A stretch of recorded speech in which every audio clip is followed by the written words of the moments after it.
मेरा नाम है लेफ्टिनेंट जनरल एस.के. सिंह। मैं vice chief of army staff रहा हूँ। 2013 में रिटायर किया।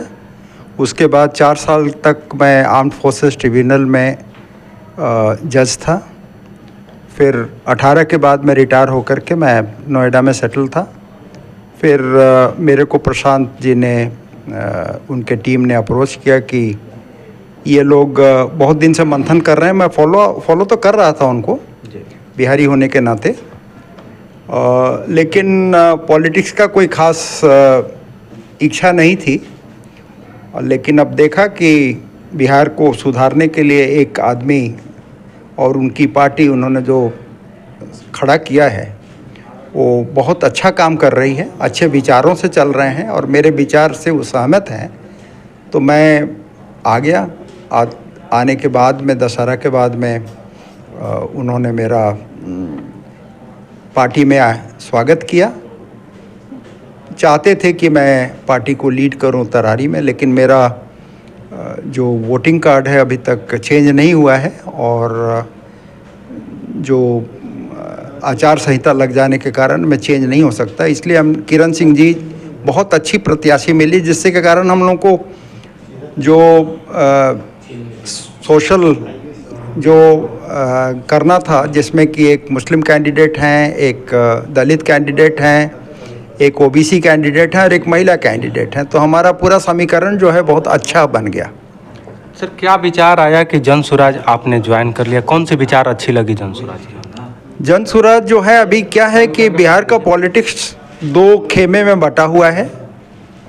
वही जो शीर्ष नेतृत्व हमारा है, कभी इस तरफ और कभी उस तरफ। एक तरफ तो है परिवारवाद आ गया है बहुत बुरी तरह से। दूसरा तरफ जो है वो हमारे जो शीर्ष नेतृत्व के हैं अभी ओल्ड हो चुके हैं और मेरे को लगता है करप्शन बहुत ज़्यादा आ गया है और ज़्यादातर अधिकारीगण जो हैं उनका जो कंट्रोल है बढ़ गया है। इसलिए जो पूरा बजट जो आना चाहिए हम लोगों के पास में 2.5 लाख करोड़ का जो बजट है बिहार का, वो अच्छी तरह से यूटिलाइज नहीं हो पा रहा है। थोड़ा बहुत डेवलपमेंट हुआ है, लेकिन उस डेवलपमेंट का देखिए कि आज़ादी के टाइम में हम फर्स्ट 5 में थे और आज हमारा जो स्तर है एकदम लास्ट स्टेट आ रहा है। सबसे गरीब, सबसे पिछड़ा हुआ स्टेट बिहार माना जा रहा है।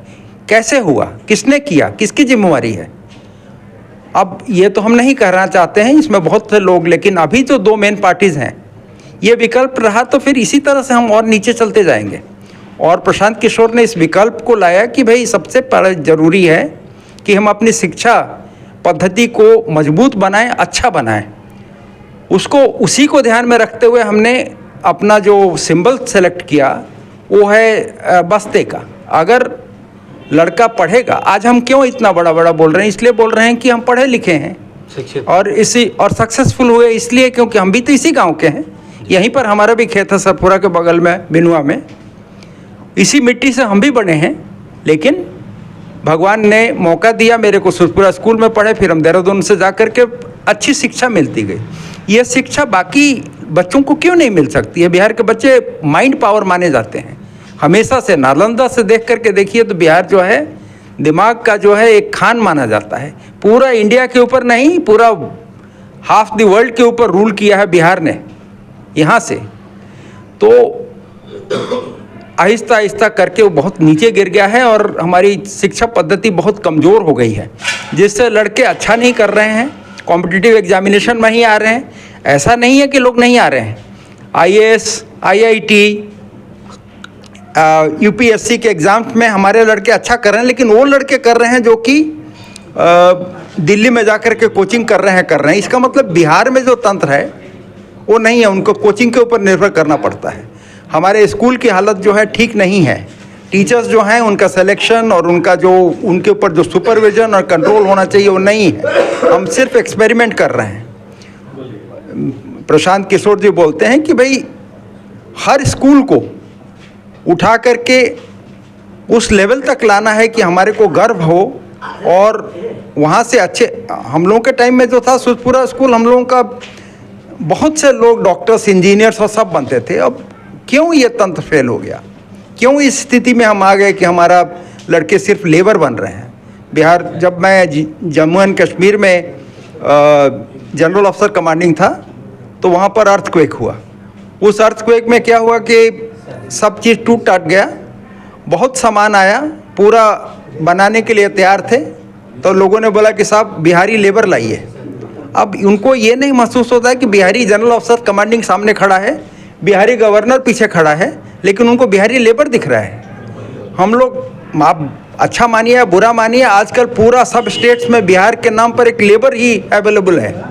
और उनसे मैं बात करता हूँ, नोएडा में 10-12 हज़ार की उनकी नौकरी होती है, उसमें क्या वो बचाएगा, क्या भेजेगा और क्या ये करेगा।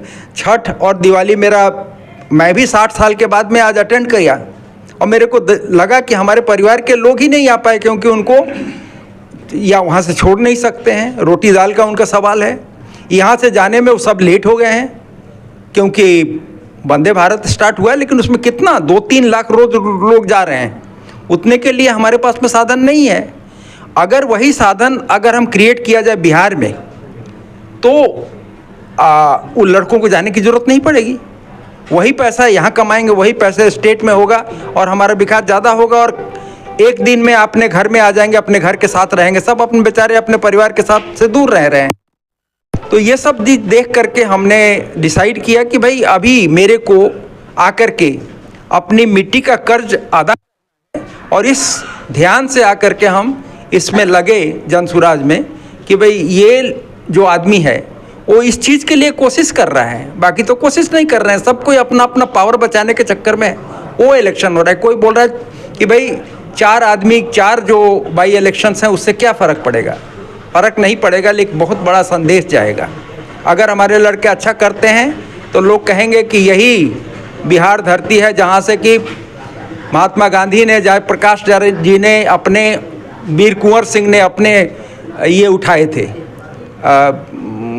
अब हम अच्छा करते हैं तो इसका मतलब कि बिहार के लोग परिवर्तन चाहते हैं और उसके लिए तैयार हैं। अगर हम अच्छा नहीं करते हैं तो कहेंगे कि बिहार कभी नहीं उठ सकता है, वो वही गरीब वाला स्टेट है और नीचे जाना चाहता है, जात पात में इतना लगे बड़े हुए हैं कि नहीं।